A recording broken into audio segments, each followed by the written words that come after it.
Everybody's heard of the Stanford Prison Experiment. It's always used in like psychology classes, and studies used to cite like how people can turn evil in like situations because people are people and they are very suggestible, and if you tell them to do one thing, they'll become evil or at the drop of a hat. Maybe not evil, but people are very susceptible. But I heard recently that it was debunked, but I don't know what that means, and I want to look into it. What does debunked mean in the case of like a large study that was done like this with a lot of different people? Like, were they all paid actors, or did they get a lot of the facts wrong? Was there a lot of like conflicts of interest? I don't know what that means, debunked. So we're gonna look into it and we're gonna find out. But I think I'll get into like the actual debunked part later. I want to start off looking into like what the actual experiment was, like how it was conducted, and like I want to get all the sweet deets of the experiment before we actually start looking into the debunking part. Because if I just look into how it was debunked, I'm just going to take somebody else's word for it. So I'd like to know what actually happened, and then I can judge whether or not I think for myself that it was actually a sham experiment or if they just got their facts wrong. So let's look into it. Starting with the Stanford Prison Experiment. Stanford Prisoners, Stanford University. It was carried out in 1971 in a basement in Stanford, set to examine the psychological effects of authority and powerlessness in prison environments, led by Philip G. Zimbardo. Used Stanford students. They used a local newspaper ad. 24 students were randomly assigned to play the group's prisoners or guards. Was scheduled to last 1 to 2 weeks, but ultimately had to be terminated on the 6th day. Escalated out of hand. They were forced to endure cruel and dehumanizing abuse at the hands of their peers. The experiment showed, in Dr. Zimbardo's words, how ordinary college students could do terrible things.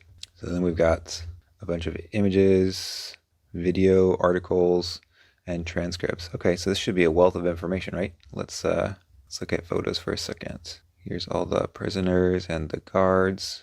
Audio recordings. This was done in 71, so they're being arrested there. Oh, this is the actual newspaper advertisement where they wanted people to come in. Male college students needed for a psychology study of prison life. $15 per day. What's that in today's money? 1 to 2 weeks. Beginning further information and application. Jordan Hall. $15 in the 70s. In 2025 money. This thinks it's worth $125 in today's money. $125 a day. Attica prison? Why are they talking about Attica prison? He blindfolded. Okay, let's see if they have videos. Actually, before we look at this, let's get a better understanding of like what exactly was going on. Just like a general overview of the experiment. Because it's been a while. Let's try this one. Stanford Prison Experiment was a social psychology study. College students became prisoners or guards, funded by the U.S. Office of Naval Research, intended to measure the effect of role-playing, labeling, and social expectation on behavior over a period of 2 weeks. More than 70 men responded to the advertisement. Experimenters selected 24 applicants. They were judged to be physically and mentally healthy. They were divided randomly into equal numbers of guards and prisoners. Guards were ordered not to physically abuse prisoners and were issued mirrored sunglasses to prevent any eye contact. Prisoners were arrested by actual police and handed over to the experimenters in a mock prison in the basement of the campus building. Prisoners were then subjected to the indignities that were intended to simulate the environment of real-life prison, in keeping with Zimbardo's intention to create very quickly an atmosphere of oppression. Each prisoner was made to wear a dress as a uniform and to carry a chain padlock around one ankle. All participants were observed and videotaped by experimenters. On only the second day, the prisoners staged a rebellion. Guards then worked out a system of rewards and punishments to manage prisoners. Within the first 4 days, 3 prisoners had become so traumatized that they were released. What? Over the course of the experiment, some of the guards became cruel and tyrannical, while a number of the prisoners became depressed and disoriented. However, only after an outside observer came upon the scene and registered shock did Zimbardo conclude the experiment, less than a week after it had started. This experiment immediately came under attack on methodological and ethical grounds. Zimbardo admitted later that he sometimes felt more like a prison superintendent than a research psychologist. Later, he claimed that the experiment's social forces and environmental contingencies had led the guards to behave badly. What does that mean? Social forces and environmental contingencies. What do you mean, Zimbardo? However, some people claim that the original advertisement attracted people who were predisposed to authoritarianism. The most conspicuous challenge to Stanford findings came decades later in the form of a BBC prison study. The BBC did one? This study was documented in a series called The Experiments. The mock prisoners turned out to be more assertive than Zimbardo's. The British experimenters called the Stanford Experiment a study of what happens when a powerful authority figure, Zimbardo, imposes tyranny. So it seems like the BBC is calling them out and saying this is like the first inklings of the experiment being debunked, maybe? Experiment became widely known outside of academia, has been made into several films. Okay. Let's look back at that Stanford thing and see if we can get some video. There's video recordings here. Let's see if we can look at those. Richard and Judy. What is this? What the heck is this? So why has the BBC today, and why did this one too to be stopped? What? This is just like, I don't want a whole freaking 35-minute long video about interview with Phil. Is this also just the same, like a recording of a television?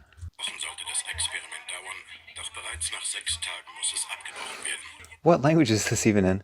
Oh, this isn't the... This is from the movie. Come on now. 60 minutes. No. Why is all of this on Stanford's website? Let's see. So it just says Prison 21. Let's try that. See what that gives us. Oh, here we go.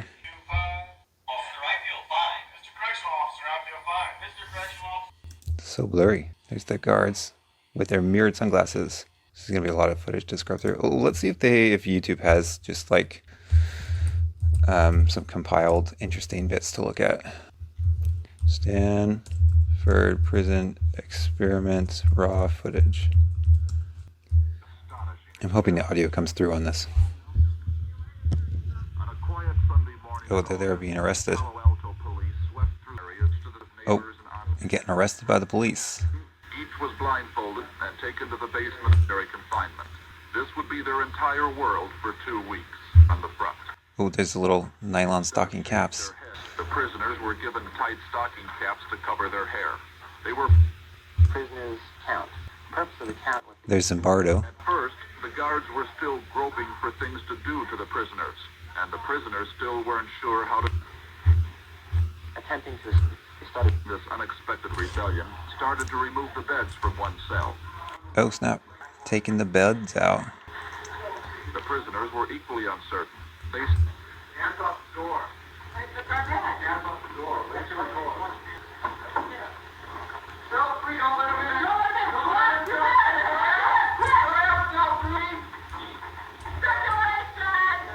What? Sounds like he's yelling at them that it's a simulation. It's a simulation! Forcing them to do push-ups.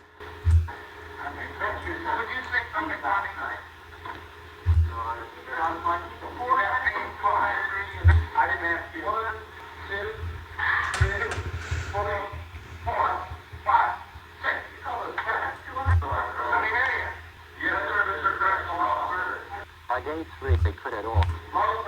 This is day 3 of the experiment. Getting some food. Their cell is tiny. The whole place, it's a very small space. Looks like everybody else got a pillow except this guy. This guy. It's really hard to hear what he's saying.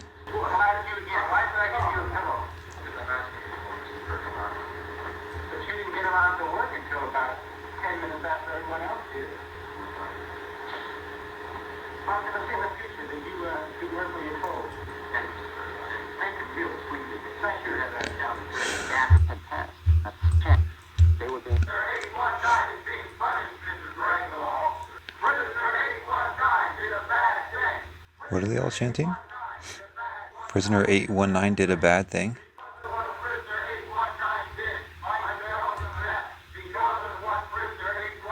And Adam's behavior, all the others were forced by the guards to do mass push-ups. Everybody got to do push-ups because of what one person did, it sounds like. What we had were individuals. When we observed one of the prisoners, 416, make a last futile attempt to assert his individuality and freedom. He refused to eat. The guards could not get it. He's not eating? So here was a chance for the prisoners to reorganize, to solidify, and force feed him, to try to get the other prisoners to do it. They cut off feet by force. Come on, get in that house. That's prisoner 416 on the floor, as he was forced into solitary. Put him in a closet as solitary confinement. Because of his refusal to eat, the prisoners were lined up for yet another count. But But this time, the guards allowed them to express their anger directly at prisoner 416. Okay, sure. Thank you, 416. Over there.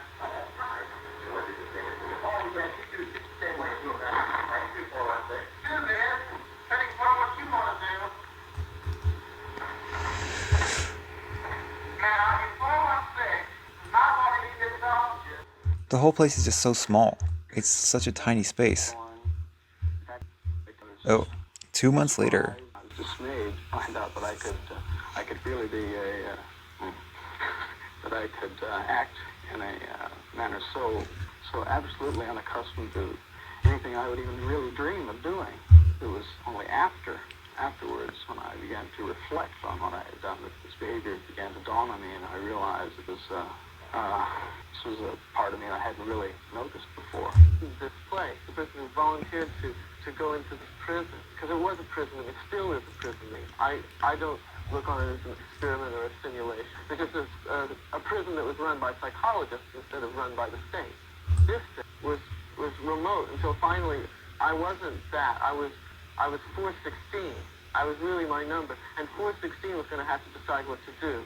You're not certainly not. This is that main guy. Seems like most of the antagonistic stuff in the experiment was coming from this guy. It seems like. Act the part. That's your costume, and you have to act accordingly. I mean that people can. Yeah, it let me in on some knowledge that I've never experienced firsthand. I've read about it. I've read a lot about it, but I've never experienced it firsthand. I've never seen someone turn that way. And I know you're a nice guy. You know, I can't tell you, but I know what imagination. Your particular little experiment. Why don't you tell me about that? I was running a little experiment. Tell me about your little experiment. Okay. I'm curious. I wanted to see just that kind of verbal abuse that people can take before they start ejecting, before they start flashing back. Yeah. Under the circumstances, and it surprised me that no one said anything to stop me. No one said, Herman, you can't say those things to me. Those things are sick. Nobody said that. They just get up to what I said. I said. That's kind of crazy. Okay. That's almost the end of the video. Dang. That's wild. Okay. Let's keep looking.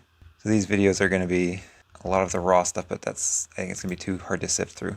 Let's look for the actual study if we can. Simple psychology, Stanford Prison Experiment.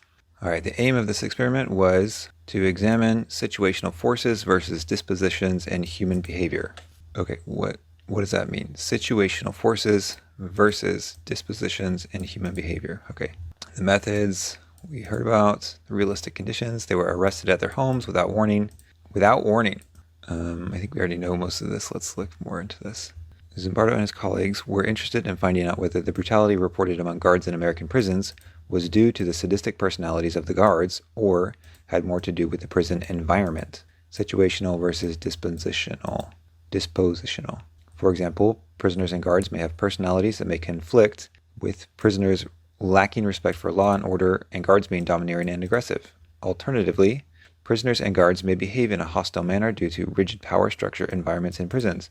Zimbardo predicted the situation made people act the way they do rather than their disposition or their personality.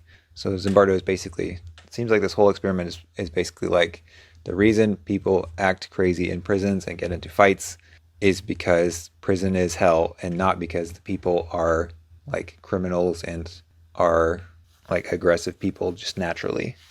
I think the case he's trying to make is that prison turns people aggressive and crazy, and they weren't that way to start with, is what it seems like he's getting at. So how did they do it? They advertised. 75 men responded. Volunteers were interviewed, took personality tests.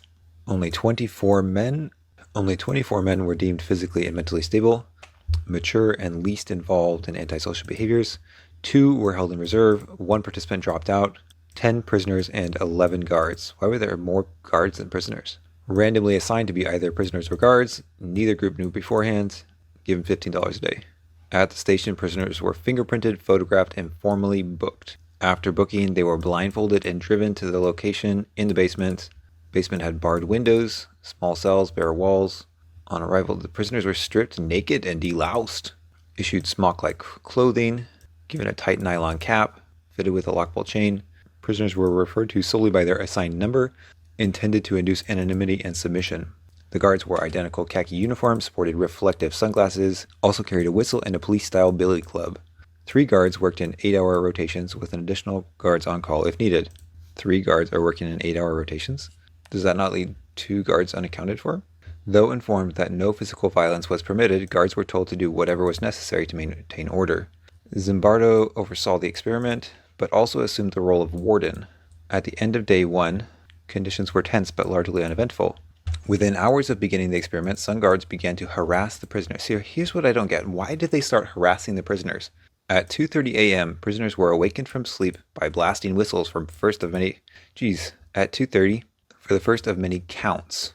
The count served as a way to familiarize the prisoners with their numbers. More importantly, they provided a regular occasion for the guards to exercise control over the prisoners. Prisoners soon adopted prisoner-like behavior, talked about prison issues a great deal of the time. They told tales on each other to the guards. They started taking prison rules very seriously. Some even began siding with the guards against prisoners who did not obey rules. On day 2, the prisoners staged a rebellion, removing their stocking caps, tearing off their ID numbers, barricading themselves inside their cells. Like what? I feel like it went from 0 to 100. Why did they... I don't understand. It's like nothing happens on day 1, and then all of a sudden on day 2, they are fighting back. Fighting back against what, though? Guards were caught off guard. 3 off-duty guards rushed in to help, and the night shift guards voluntarily stayed on duty to help quell the disturbance. They blasted the prisoners with bursts of carbon dioxide from a fire extinguisher, forcing them back from the door. After they broke into the cells, they stripped the prisoners naked, and removed their beds. Ringleaders were taken to solitary confinement. Emboldened by their success, guards continued to humiliate and intimidate prisoners. One cell was designated for good prisoners who hadn't joined the rebellion. Those in the cell got better meals, restored uniforms, and other small perks. The prisoners were taunted with insults and petty orders, given pointless tasks and boring tasks, regularly forced prisoners to do push-ups. At times with other prisoners, like how are they forcing them to do push-ups? I don't understand. The failure of Day 2 rebellion emboldened the guards. They used group punishments to discourage solidarity, punishing the entire cell for the prisoners' perceived infraction. See, this is what I don't understand. Like Day 2, they rebel. It doesn't work. So you would think the prisoners would be like less willing to try something. And now the guards are being much harsher than they were even initially. Why? After witnessing the guards' forceful response, many prisoners became increasingly anxious, meticulously followed prison rules, fulfilling extra chores, prisoners limiting eye contact with guards, speaking only when spoken to. They feared any defiance that would invite harsher punishment. Fear led them to monitor each other. They scolded those who disobeyed rules, tattled on each other to guards. Less than 36 hours in, prisoner 8612 began experiencing uncontrollable crying, anger, and disorganized thinking. Guards labeled him as weak, but offered him a path to stay if he became an informant. Instead, he returned to the cell, warning others, "You can't leave, you can't quit." Why? Why would he say that? He said you can't quit. Like he obviously still knows it's just an experiment. Why would he tell everybody else? There's so much about this that doesn't make sense. Concerns that parents might be alarmed at the prison's grim conditions. The guards made prisoners bathe, tidy up, wear clean uniforms, served them a large meal, played music. Some parents worried about their son's well-being, sensing the underlying tension. After rumors of a mass escape plan circulated, guards perceived a greater threat to their authority. Prisoners are forced to scrub toilets with their bare hands, endure prolonged sleep deprivation, sometimes awoke them at unpredictable hours to move them from cell to cell, started publicly ridiculing them.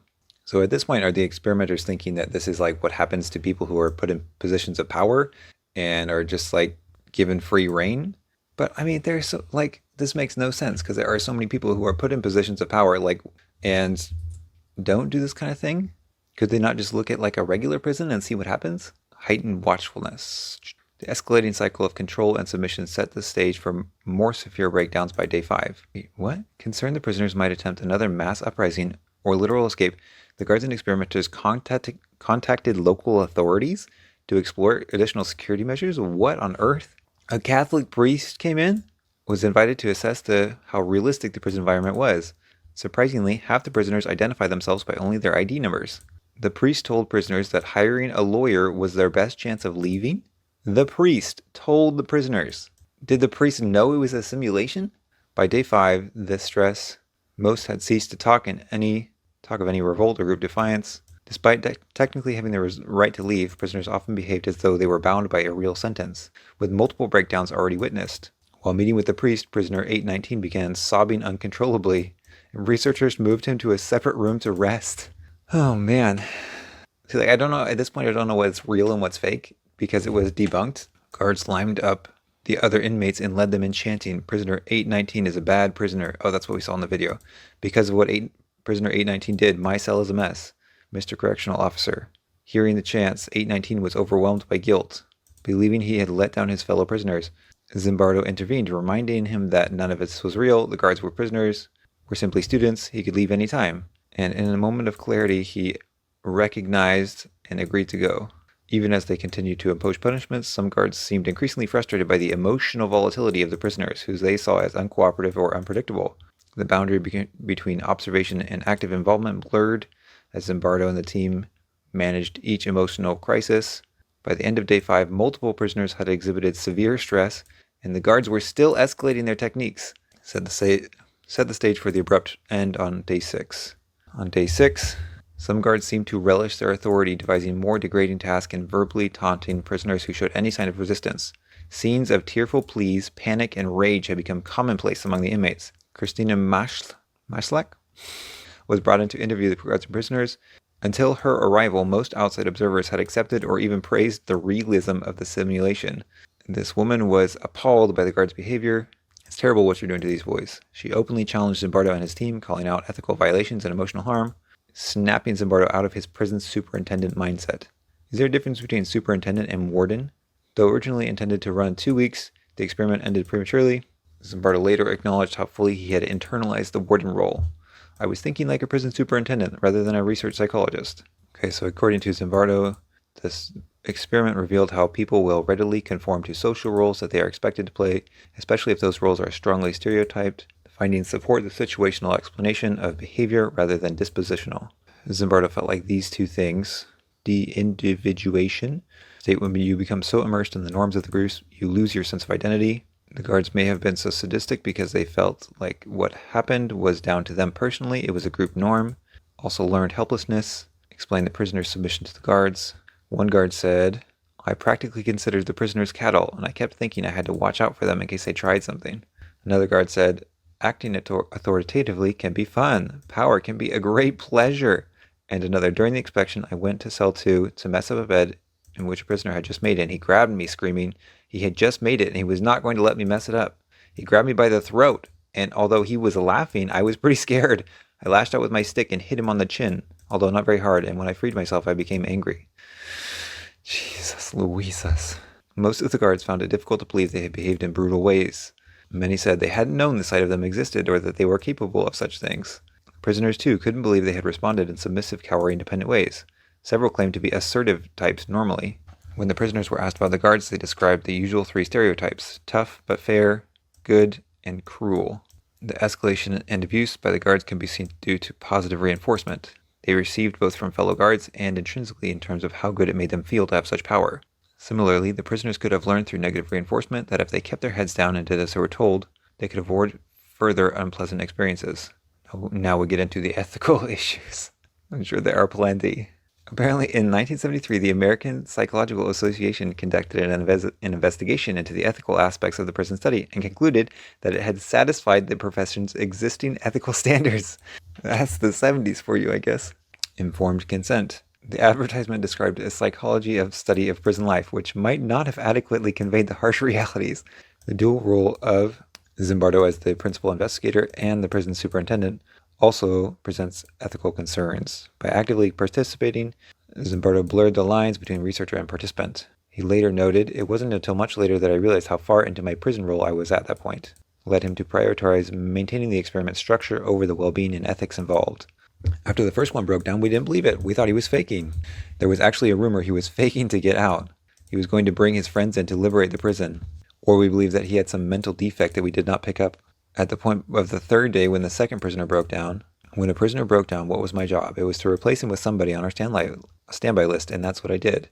Ethically, participants should be free to withdraw at any time without penalty. However, The archival materials revealed that Zimbardo had planned from the beginning to make the prisoners believe that they could not leave except for emergency reasons. The protocol submitted to Stanford's ethics committee stated that the prison subjects will be discouraged from quitting.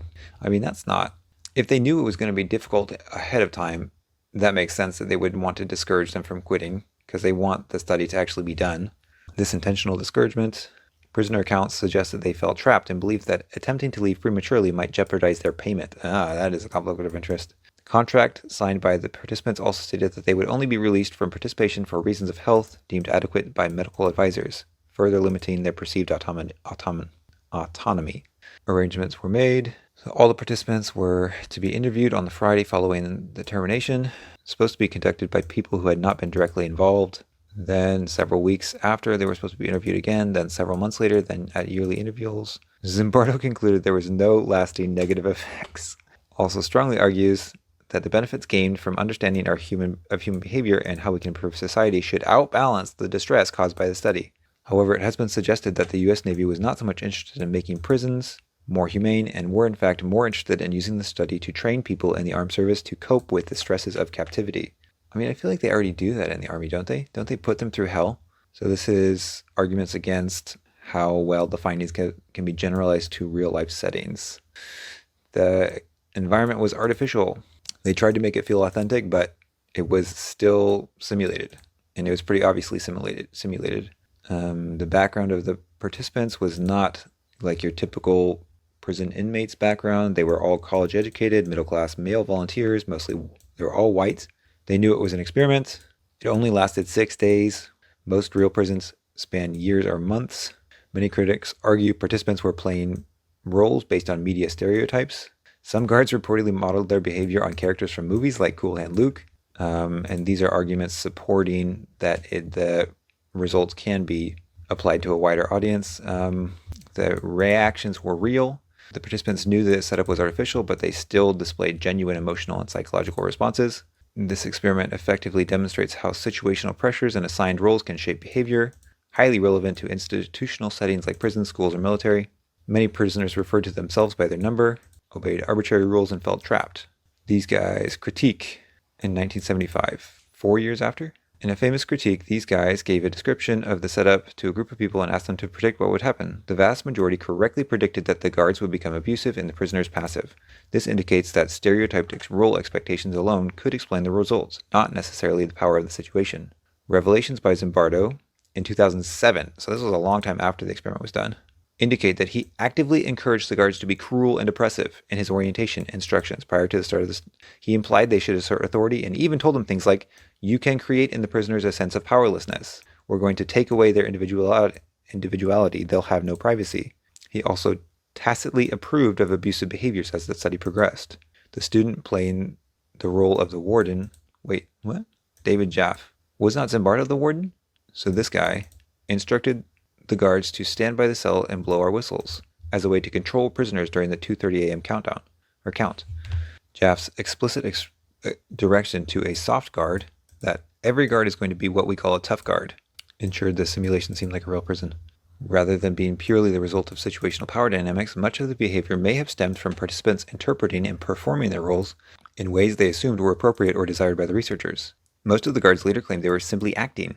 For instance, this guy, known as the most abusive guard, confessed that his behavior was to a significant extent an act. He explained that he felt it was necessary to portray what he believed to be a realistic relationship between a guard and a prisoner, admitting that he was acting and hamming it up throughout the experiment. So David Escalation is the most abusive one, stated that he consciously created a tough, intimidating persona as he had a definite plan in mind to try and force something to happen so that the researchers would have something to work with. Oh man. He saw it as a way to make the experiment more informative. Some participants, like these two, indicated that they were always conscious of it being an experiment and felt like they were participating in a game to some degree. This suggests they were not always fully immersed in their roles. Undermines the internal validity of the experiment, making it difficult to determine whether the observed behavior was caused by the prison environment or by participants simply acting out. However, there is considerable evidence that the participants did react to the situation as though it was real. For example, 90% of the prisoners' private conversations, which were monitored, were on prison conditions, and only 10% of the time were their conversations about life outside the prison. The guards, too, rarely exchanged personal information during their relaxation breaks. They either talked about prison problems or other prison topics, or they did not talk at all. The guards were always on time and even worked overtime for no extra pay. When the prisoners were introduced to the priest, they referred to themselves by their prison number rather than their first name. Some even asked him to get a lawyer to help them out. Wait, so who is asking about the lawyer? Is the priest telling them, or are they asking? So this guy, prisoner 8612, later in life became a prison psychologist, and he thinks that the experiment was very benign prison situation. Promotes everything a normal prison promotes. The guard roles promote sadism. Prisoner roles promote confusion and shame. Oh my goodness, there's so much information in this article. Okay, I don't know if I can keep going through this. Wait, what's going on here though? Evidence for situational factors. Zimbardo, in 1995, he further demonstrates the power of situations to elicit evil actions from ordinary educated people who likely would never have done something. Another situation-induced transformation. Unit 731 was a covert biological and chemical warfare research unit of the Japanese Army during World War II, led by this guy and involved thousands of doctors and researchers. Was set up near this place, conduct lethal human experimentation on prisoners, including Allied POWs.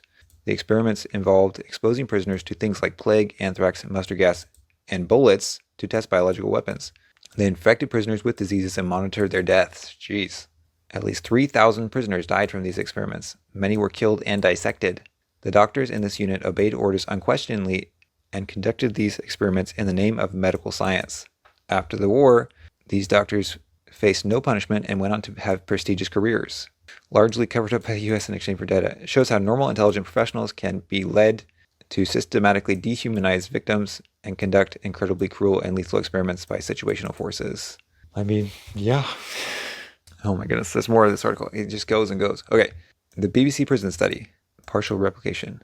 I think I'll look into this a bit later. Well, let's get the basics. So the BBC version had similar roles but new conditions. There was no scripted instructions, though. Different outcomes. The prisoners banded together.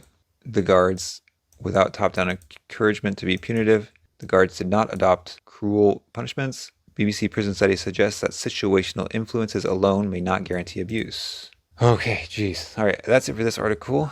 Let's see, references. Is this the actual study here? Copy, paste, interpersonal dynamics. 1975. Oh no, this is them saying that the outcomes were not as they seemed. This is a critique, I think, or an outside observer's analysis. Okay, let's see if we can find the actual, original experiment. I'm not seeing it listed here. Let me just search it up. The original Stanford Prison Experiment study. Let's try this one. Social Psychology Network. Interpersonal Dynamics in a Simulated Prison. Philip Zimbardo, there we go. Why is he that third one listed? How come these people aren't listed, or are never talked about? Original study, 29 pages. Jeez Louise. Okay. Subjects, roleplay prisoners and guards. So let's see what his stated goals are. Interpersonal dynamics in a prison environment in order to assess the power of social forces on the emergent behavior in the situation. Alternative explanations in terms of pre-existing dispositions were eliminated through subjective selection. A normal sample was chosen after extensive interviewing. Blah, blah, blah. Half of the subjects were assigned to roleplay prison guards for 8 hours each day.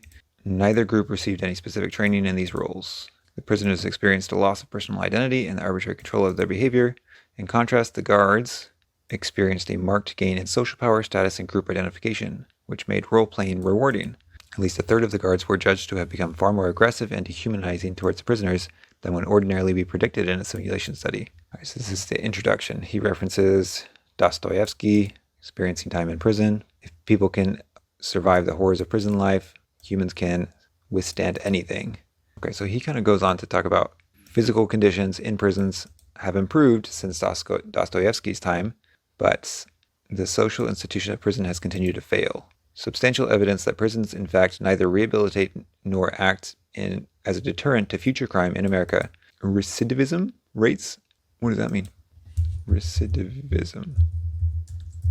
The tendency of convicted criminal to reoffend. To perpetuate on humanitarian grounds, prisons have failed. The experience of prison undeniably creates, almost to a point of cliche, an intense hatred and disrespect in most inmates for the authority and established order. Okay, so it seems like his motivations are valid. He's trying to find a way to make prisons better, attempts to provide an explanation of the deplorable conditions of our penal system, often focus upon what might be called the dispositional hypothesis. That's the personality or the nature of the person going in before they are put in the situation.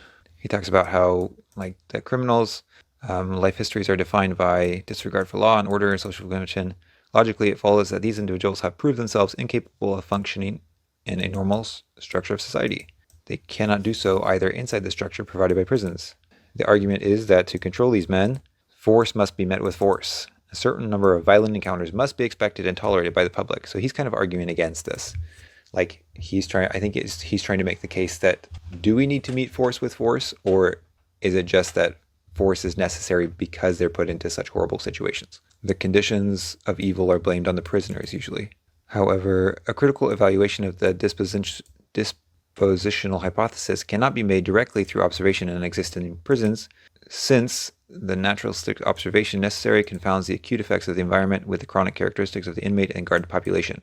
So to separate the effects of the prison environment from those attributes requires a research strategy in which a new prison is constructed, but entirely populated by individuals who are undifferentiated in all essential dimensions from the rest of society. So he feels like the only way to really get a handle on this is to take normal average people, and put them into a prison-like situation without actually arresting them and throwing them in jail. I mean, I feel like you could do this pretty easily with, like, people who you feel have been wrongfully arrested or, like, wrongfully convicted and are put in prison, and then just go in and have regular interviews with that person, or take a regular person and assign them a role of the guard and then have regular interviews with that person. I feel like that could have been done pretty easily, but our intention was not to create a literal simulation of an American prison, but rather a functional representation of one. Couldn't do all the normal things, detain our subjects for extended or indefinite periods of time, couldn't exercise the threat of severe physical punishment, couldn't allow normal prison things to happen. So they established a functional equivalence, which were expected to produce qualitatively similar psychological reactions, feelings of power and powerlessness. First identified a number of relevant conceptual variables through analysis of existing prison situations, then designed a setting in which these variables were made operational. The guards were free with certain limits to implement the procedures. On a random basis, half the subjects were assigned guard or prisoner. The prison was built in a 35-foot section of the basement corridor. 35 feet is not big. Partitioned by 2 fabricated walls. 3 cells, 6 foot by 9 foot, were made from converted lavatory rooms, cots, mattress sheet, and pillow for each prisoner. Several rooms in an adjacent wing were used. The guards worked on 3-man, 8-hour shifts, remaining in the prison environment only during their work shift, going about their usual lives at other times. The guards were told that they wanted to try a simulated prison environment within the limits imposed. Their assigned task was to maintain the reasonable degree of order within the prison necessary for its effective functioning, although the specifics of how this duty might be implemented were not explicitly detailed. The guards generally believed that we were primarily interested in studying the behavior of the prisoners, although they were equally interested in the effect the enacting roles of the guards would have on their behavior. To promote feelings of anonymity, each guard was issued identical uniforms: plain khaki shirt, trousers, whistle, nightstick, and reflecting sunglasses. Prisoners' uniform consisted of loosely fitting muslin smocks, ID number on front and back. No underclothes were worn beneath these dresses. A chain and lock were placed on the ankle. On their feet they wore rubber sandals, and their hair was covered with nylon stocking cap. Also issued a toothbrush, soap, blah blah blah. The outfitting of both prisoners and guards in this manner served to enhance group identity and reduce individual uniqueness. Khaki uniforms conveyed military attitude. Whistle and nightstick, symbols of control and power. The prisoner uniforms were designed to de-individuate the prisoners, but to be humiliating and serve as symbols of dependence. Ankle chain, constant reminder, even during sleep when it hit the other ankle. The impressiveness of the environment. Stocking cap removed any distinctive association with hair length.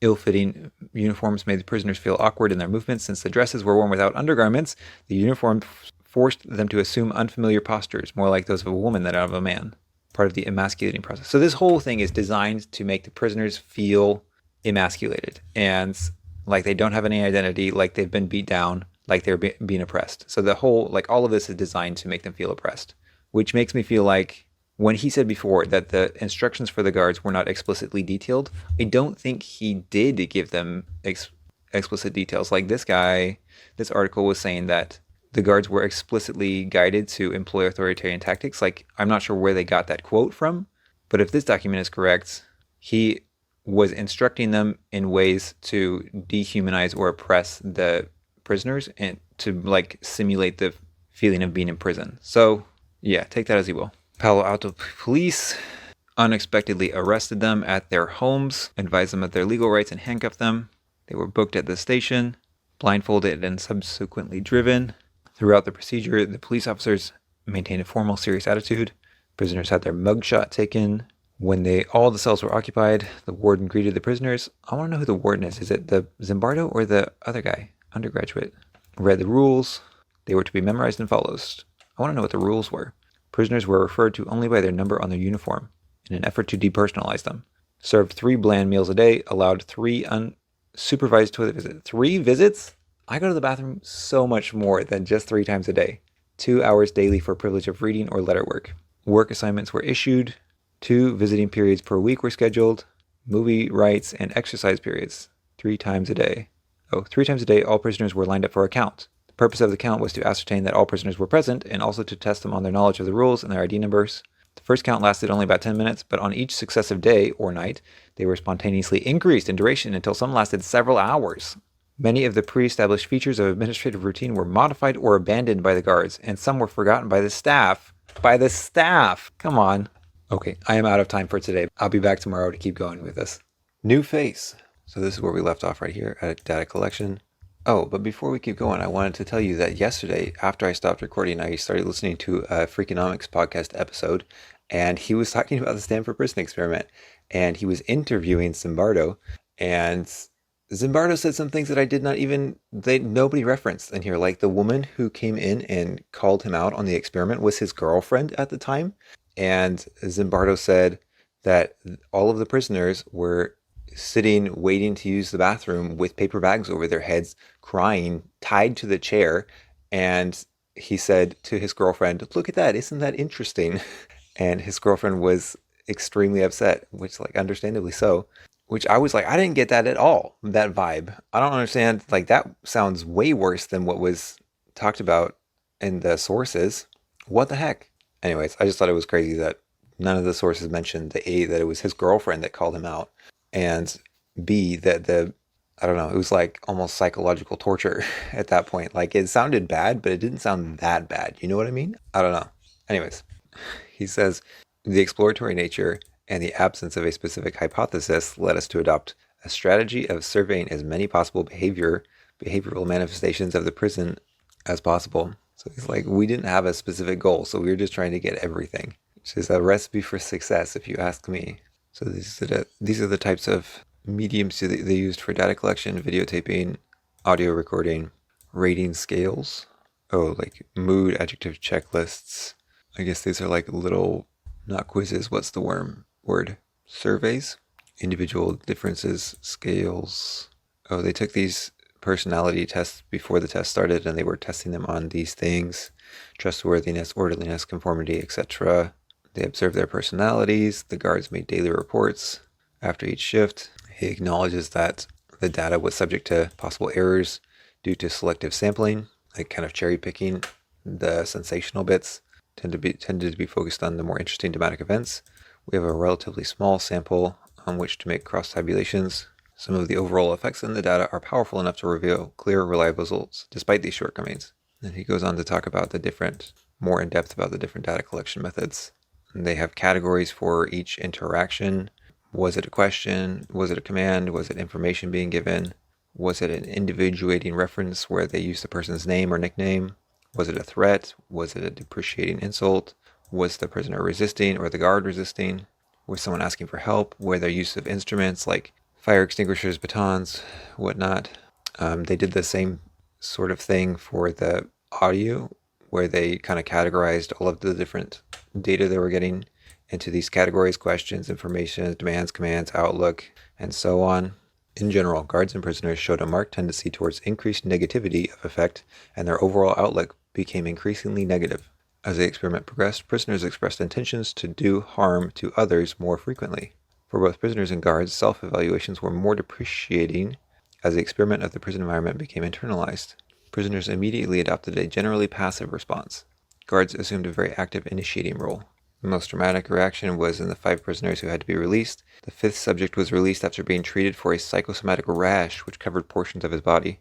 Of the remaining prisoners, only 2 said they were not willing to forfeit the money they had earned in return for being paroled. Only 2? Wait, how many people were even left after 5 of them had been dismissed? Because they had 2 extras on hand, right? And they started with how many? 10? When the experiment was terminated prematurely, all the remaining prisoners were delighted by their unexpected good fortune. In contrast, most of the guards seemed to be distressed by the decision to stop the experiment. They now enjoyed the extreme control and power they exercised and were reluctant to give it up. One guard did report being personally upset at the suffering of the prisoners and claimed to have considered asking to change his role to become one of them, but never did so. Okay, so this is something that isn't really talked about, basically at all. They have told us that when the prisoners were asked to describe the guards, they gave them 3 categories: the good ones, tough but fair, and cruel. Why is it that the cruel ones are the only ones that are like kind of cherry picked out of this experiment? Because there were 3 guards on duty at all times, right? And it looks like only the one was the actively inflicting like punishment or whatever, but the other guards weren't actively inflicting stuff. So how is it like that we have generalized this cruel and vindictive behavior to the guards as a whole when it's really just the one person and the other guys are just not stopping it? Obviously, it's like they didn't do anything to stop it, but they also might not have done it if it had been them personally. Does that make sense? Just a thought. Half the prisoners did endure the oppressive atmosphere, and not all the guards resorted to hostility. Some guards were tough but fair. See? Some went far beyond their roles to engage in cruelty and harassment, while few were passive and rarely instigated any coercive control over the prisoners. The difference in reactions were not predictable on the self-measures personality tests before the experiment began. Comrie scale personality inventory was the primary personality scale administered. This is how people scored. These are some data points that I am not going to try and read. Machiavellianism.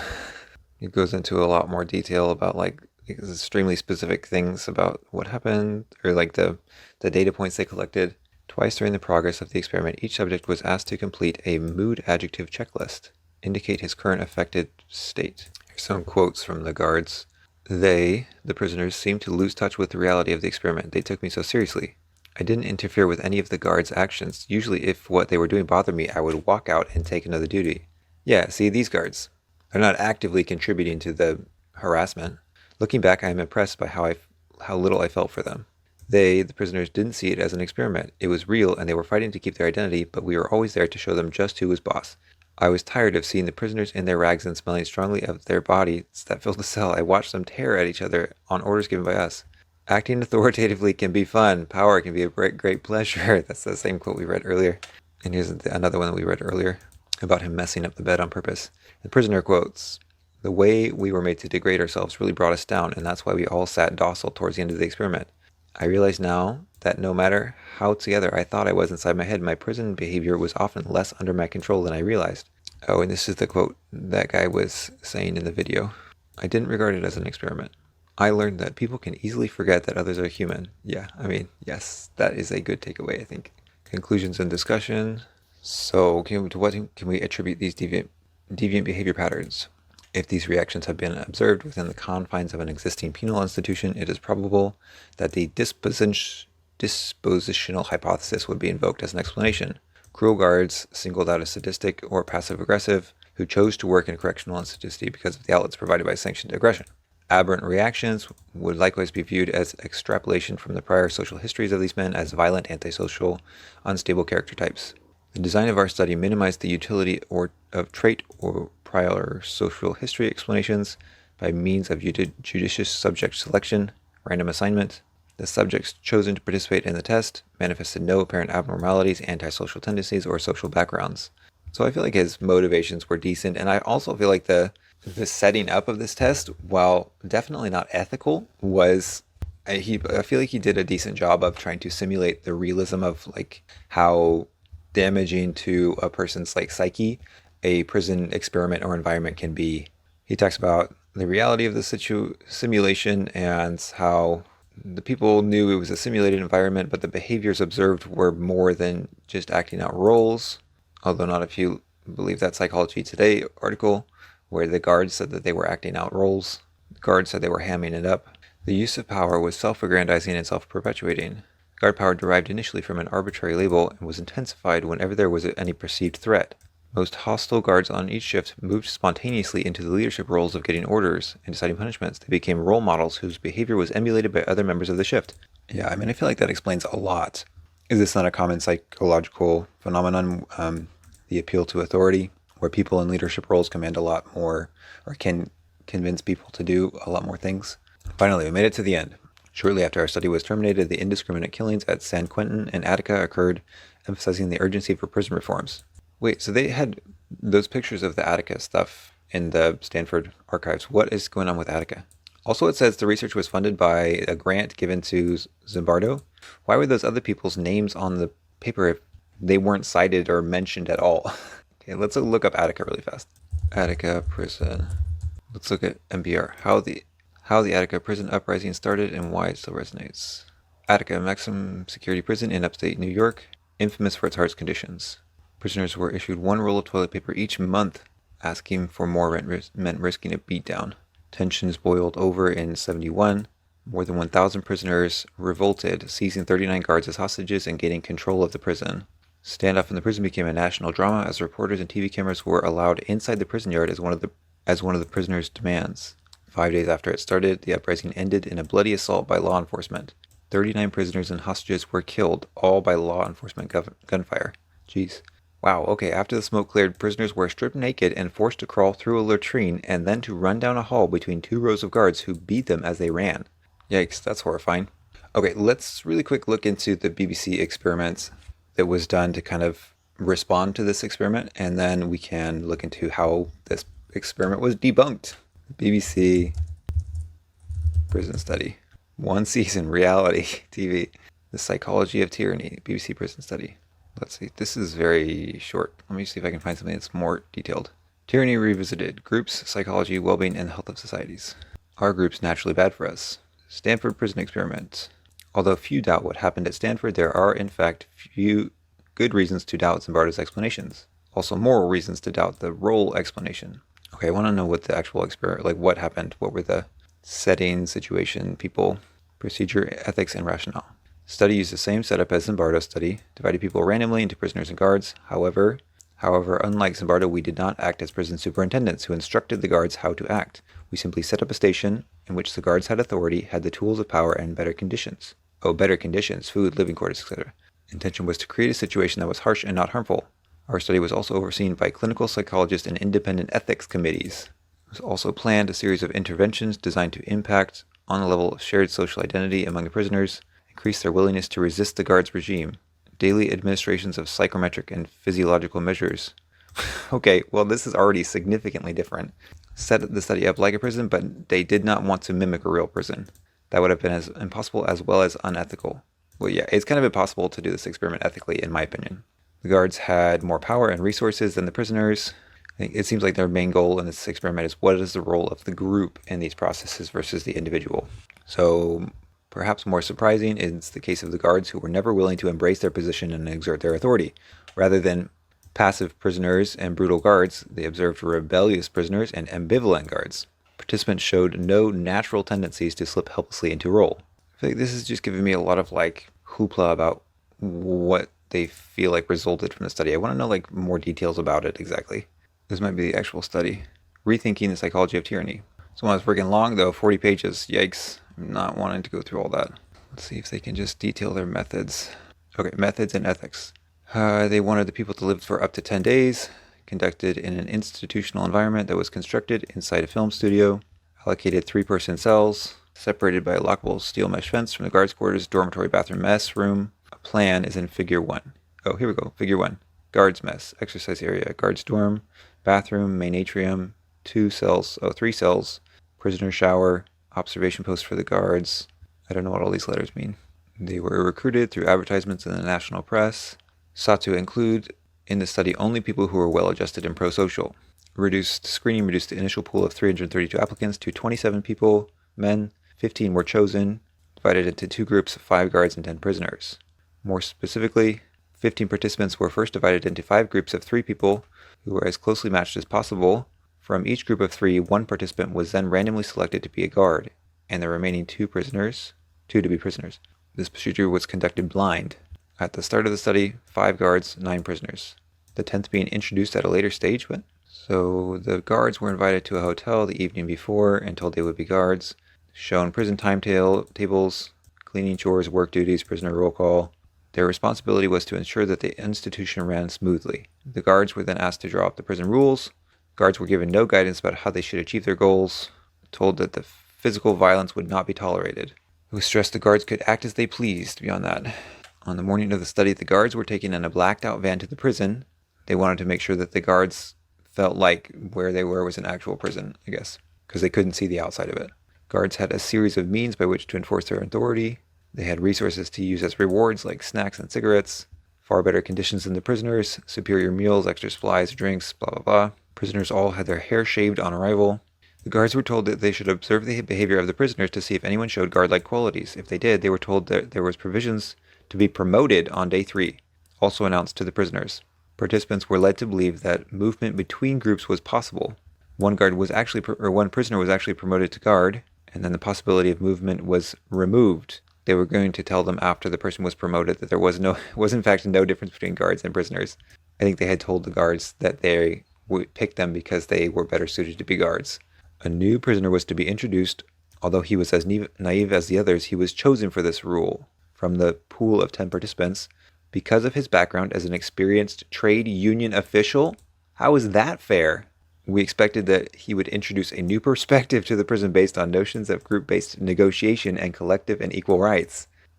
He might provide skills necessary to organize collective action. Yeah, no, duh.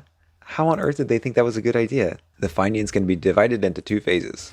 First phase, guards failed to identify with each other as a group and create a collective. In contrast, the prisoners did increasingly identify as a group and work collectively to challenge the guards. This led to a shift in power, ultimately to the collapse of the prison guard system. In the second phase, participants decided to continue as a single self-governing commune. However, they were unable to deal with internal dissent and lost confidence in the communal system. By the end of the study, they were increasingly disposed to tolerate a new, much more draconian system of inequality and some participants now wish to impose. What on earth? There's a picture of the guards. Okay, this is 40 pages. I'm not going through all this. Let me see if there's any video footage or anything of this, because this is interesting.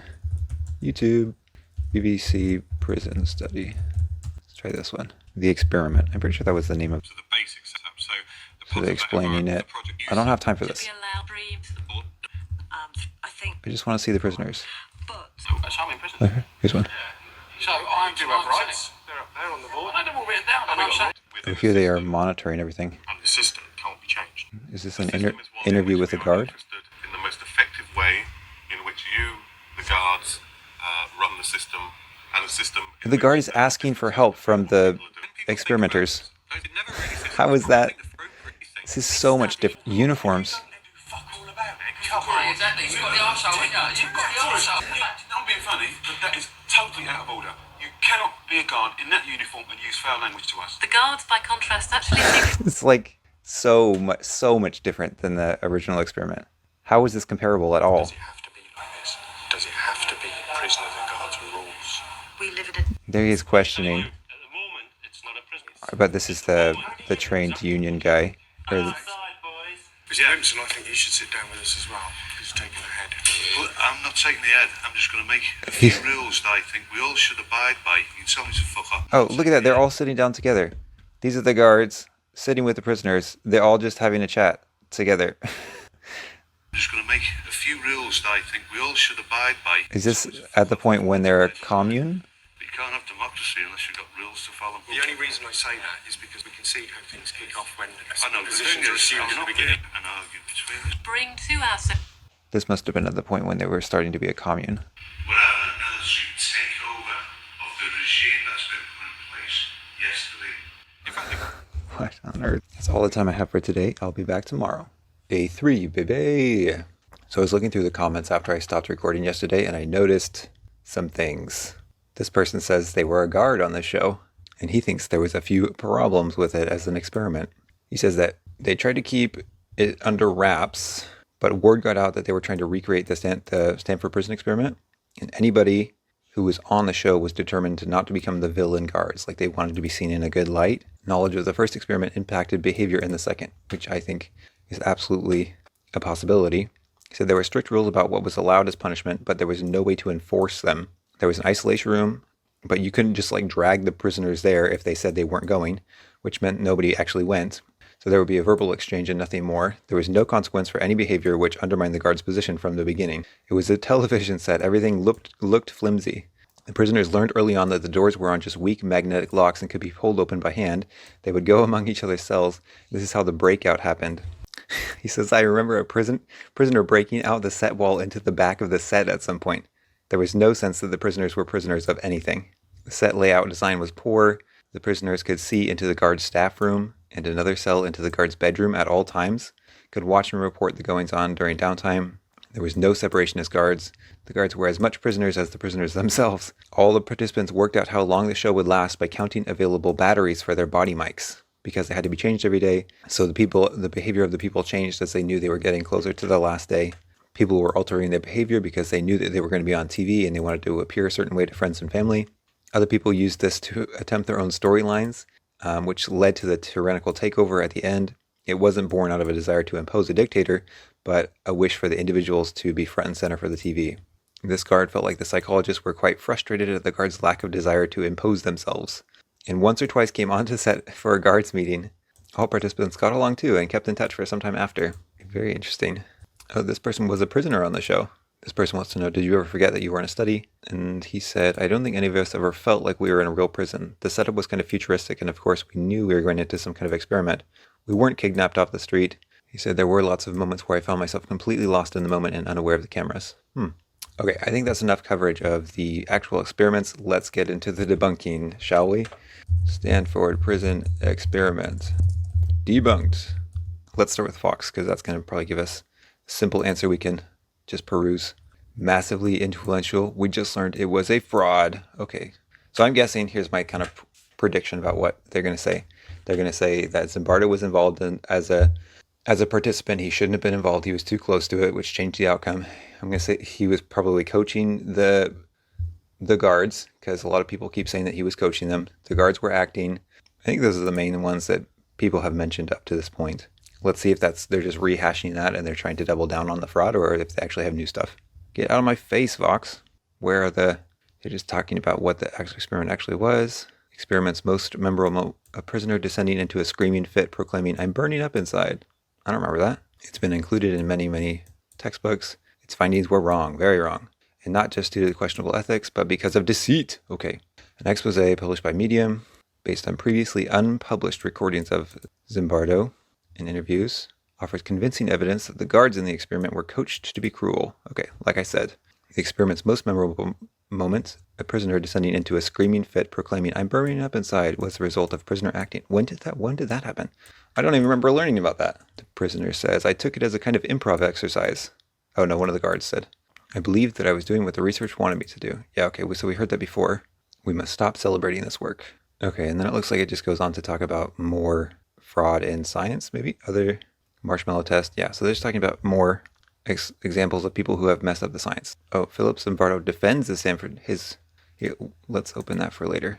We'll look at what he says defending it in a second. American psychologist published a thorough debunking. Let's check this out. Provide new criticisms of the SPE based on heretofore unknown information. Okay, hit me with it. Biased and incomplete collection of data. Drew on a prison experiment devised and conducted by students in Zimbardo's classes 3 months earlier. The guards received precise instructions regarding the treatment of the prisoners. The guards were not told they were subjects. Participants were almost never completely immersed in the situation. Okay, let's look at get more deets about this. Let's look into details. He's kind of just going over the history of the experiment and like a lot of the classic critiques. Okay, the person's debunking methods. So he read through all of the publications because of Stanford's digitized library, which is nice.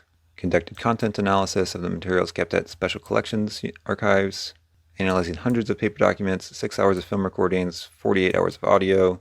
He conducted semi-structured phone interviews with 15 of the participants of the SPE, although the events did take place 47 years ago. Interviews mainly used to corroborate findings from archivable contents. So his 7 main findings are, In designing the SPE, Zimbardo borrowed several key elements from a student experiment conducted 3 months before. Guards knew what the results Zimbardo wanted to achieve and how to achieve them. The guards were asked to play a specific part, but not informed that they were subjects. The prisoners could not leave of their own and were subject to harsh conditions designed by the experimenters. Participants were almost never completely immersed in unrealistic prison simulation situation. The collection and reporting of the data were incomplete. And the last one, the conclusions have been written in advance according to non-academic aims. Okay, what is he saying here? There was a debate occurred online after his book was published.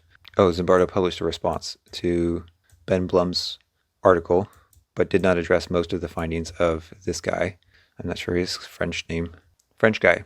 All right, so first claim he makes. The SPE was modeled after a student experiment, the Toyon Hall experiment, one of Zimbardo's undergraduate students. So there was an assignment where they had to consider the impact of these different places, old age homes, street culture, drug addicts, and the effects of prisons on prisoners. So a couple students picked the prison topic. Le Texier is the name of the guy who wrote this. So this experiment involved 6 guards, 6 prisoners, and a director. At first, the prisoners tried to assert their individuality, but soon they obeyed the guards, with one exception: a female student would fight their authority to the end. The group presented the results of the study in class, and Zimbardo was apparently very interested and asked the 5 students to file a report. Zimbardo copied several elements of this experiment: how the prisoners were formally arrested and chained to their ankle, how they were stripped and had to wear a uniform with a number, how they had to follow a schedule including counts, physical exercises, blah, blah, blah. Zimbardo has always asserted that the guards made up their own set of rules. The archives show that out of the 17 rules on the SPE, 11 were directly copied from this experiment. The 6 remaining rules were merely adaptations to the space and length of Zimbardo's experiment. No playing with the light switches, because there was no light switches in the original student experiment. I don't need to get too into this, I guess. So the fact that there was an experiment like this that he was well aware of and that he pulled a lot of parts from and didn't say anything about it is pretty damning. I mean, that in itself is like, bro, not cool. The guards were trained. Zimbardo says this: guards had no formal training, were told primarily to maintain law and order, but according to official accounts, upon arrival, each prisoner was stripped. Nakedness was common punishment.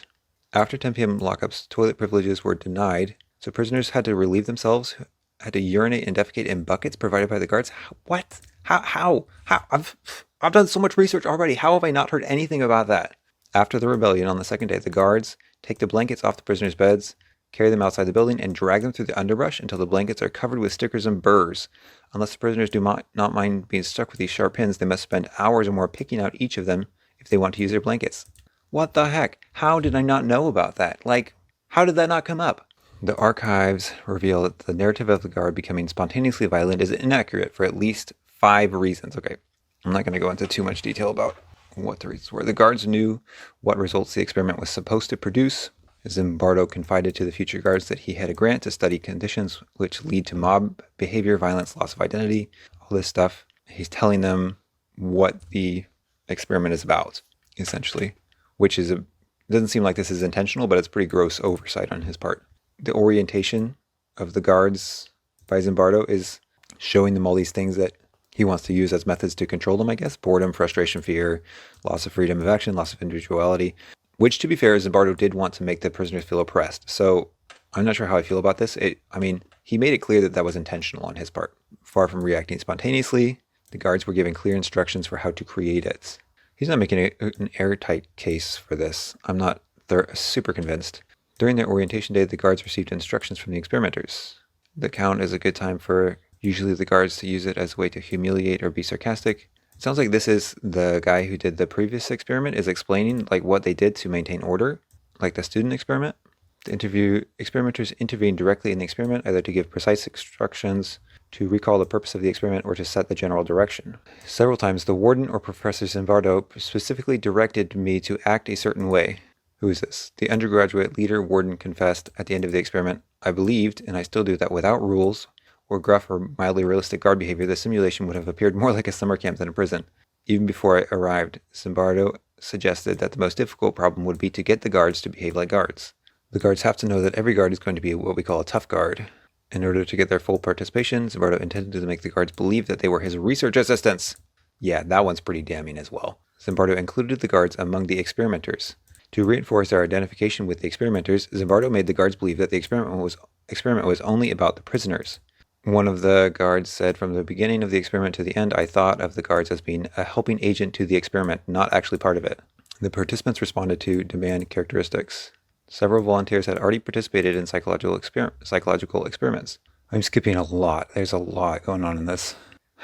In particular, the one officiated by Guard 4, the toughest guard, nicknamed John Wayne by the prisoners. He was a tall theater major, the son of Stanford University professor, just gone through a fraternity hazing. I thought it would be better for the study if I presented what I thought to be a realistic relationship between guard and prisoners. Throughout the entire experiment, I was an actor. I was hamming it up. I think that's the quote from before. Guard 1, the second most zealous guard, explained his involvement in the same terms. I was always acting. I was very conscious of my responsibility involved in the guard. The guards admitted that the pay was good, $15 a day, and their motivation was to make money. They felt like they were working a job, it seems like. I needed the money, and for that reason I tried to stay on as long as the experiment would last, guard number 5 said. A prisoner, replying to a questionnaire, wrote that the main constraints he felt during the prison experiment was that they cannot escape or maybe no pay, cannot break the door or else no pay, cannot destroy experiment or no pay. Prisoner said I had to comply with the guards to keep the whole thing going. Pleas for non-cooperation was not followed because of possible termination. The prisoners had been considering trying to break out but decided against it because it would put the money we were going to earn in jeopardy, so we decided against it. The prisoners were conditioned by the experiment. Zimbardo had planned from the beginning not to release the prisoners at any time they pleased. Which is, I mean, like, you say that it's like, it's a big deal, but also you can't just let them go whenever, right? They keep saying this, like they're going to keep them from leaving, although the money incentive is a pretty big one. But it's like they probably are thinking, Zimbardo's thinking, if they ask to leave, I'm going to tell them no. But if they just walk out, I'm not going to grab them and hold them there, right?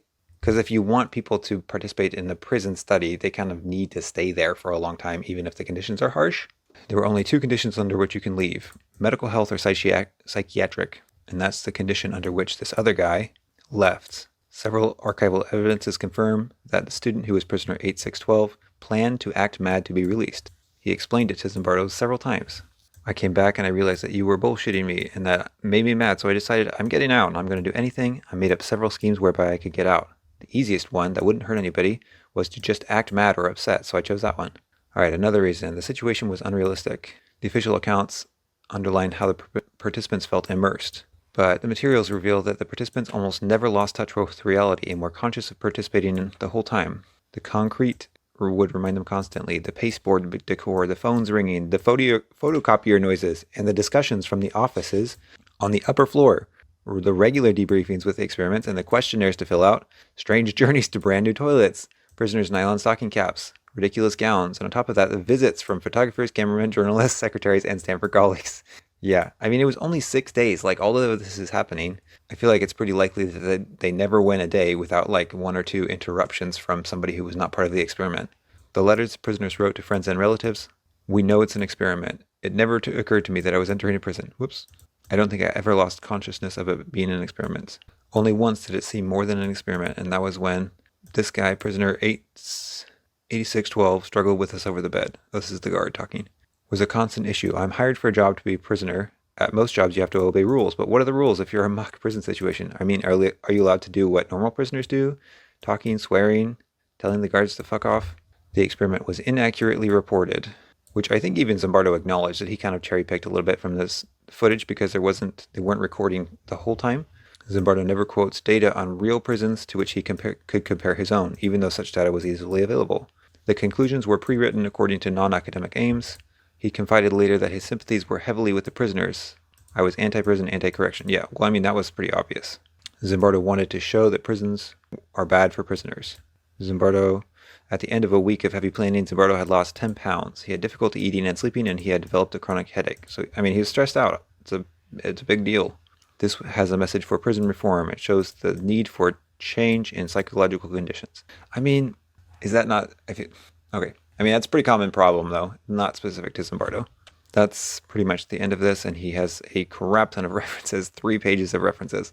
Okay, let's real quick look at Zimbardo's response. Philip Zimbardo defends himself. This is just going over the thing. Oh, Zimbardo has a full written response to the criticisms. Here, we'll look at that in a second. So, Vox journalist called him. There was a phone conversation. The conversation was tense, and at one point, Zimbardo threatened to hang up. He believes Blum and Vox got the story very wrong. Yeah, no kidding. Okay, so Brian Resnick is the one reporting this. For years, the conclusion has been drawn that the study was bad. What's come to light when I got out Ben Blum's report. So it sounds like this Ben Blum guy is just a blogger who did some digging and was calling him out, but not nearly as thorough as the French guy that we just read. So it sounds like this transcript is edited for length and clarity. Okay, so the interviewer makes the points about the guards wanting to be tough guards or like encouraging them to be tough guards. Does that not invalidate the conclusion? Not at all. And why not? Because he's only talking to one guard who was doing nothing. These people are people we hired? Hired? What do you mean hired? To play the role of a guard. And Jaffe, the warden, picks on this guy because he's doing nothing. He's sitting on the sidelines doing nothing and watching. He's got to earn his keep as a guard. The point is, telling a guard to be tough does not mean telling a guard to be mean, cruel, or sadistic. Okay, he's kind of has a point there. It says the guard made up their own set of rules which they carried into effect. In another paper you wrote, do you think the guards were acting to please you or do something good for science? Even without telling the guards explicitly to do something, they may have gotten the impression, and they were compelled to because of your authority? Some might have. For many of them, it was simply a way to make $15 during summer break. It was nothing more than that. Some of them were increasingly mean, cruel, sadistic, way beyond the definition of tough. Some of the guards who simply enforced the rules, and some of them were good guards who never did anything to abuse prisoners. So it's not the situation brought out a single quality, it's a mix. He's rejecting that. Is it possible that some of the prisoners in your experiment were acting? No, zero. How can you say zero? Okay, I can't say. I mean, the point was they locked themselves in their cells, ripped off their numbers, yelling and cursing at the guards. So yeah, they could be acting, but why would they be acting? What would they get out of that? Blum quoted Douglas Corpy, who had a breakdown. Corpy told Blum he was acting. Anybody who was a clinician would know that I was faking. Zimbardo's getting frustrated. I'm telling you that everything Ben Blum said is a lie. Nothing Corpy said to Blum has any truth. Zero. So Quiet Rage is a documentary, I guess, about the prison. In the documentary, Quiet Rage, Corpy said, I was overcome in that situation. I broke down. I lost control of myself. So retrospectively now, he's ashamed of having broken down. So now he's saying he was faking it. So he is the least reliable source of information about the study. Let's say, regardless of whether or not the guards were coached or not, or just like not having it. Can I finish the question? A single guard. The guard was coached to be tough. End of sentence. Okay, so Brian, interviewer, asks, what is the case? This experiment should be seen as anything more than an anecdote. I don't think anyone denies its historical value. It's an interesting demonstration. Do you think the experiment itself has a definitive scientific value? It depends on what you mean by scientific. From the beginning, he always said it was a demonstration. There was no control group, no comparison group. It doesn't fit the standards. So yes, if you want to call it an anecdote, that's one way to demean it. If you want to say it's scientifically valid conclusion, it doesn't have to be. It's a conclusion drawn from a powerful, unique demonstration. You talk about science experiments that are redone or replicated. He doesn't want to talk about the guy who did the BBC study. Okay, let's look at this really fast. Zimbardo's response. It looks like he's making more of the same claims he's made in the interview. Blum was lying. Same kind of thing here. So, is it all a lie? Was it faked? You tell me. You've got just as much info as I do at this point. I think that's about it for this video. Thanks for hanging out, and I'll catch you in the next one. Peace.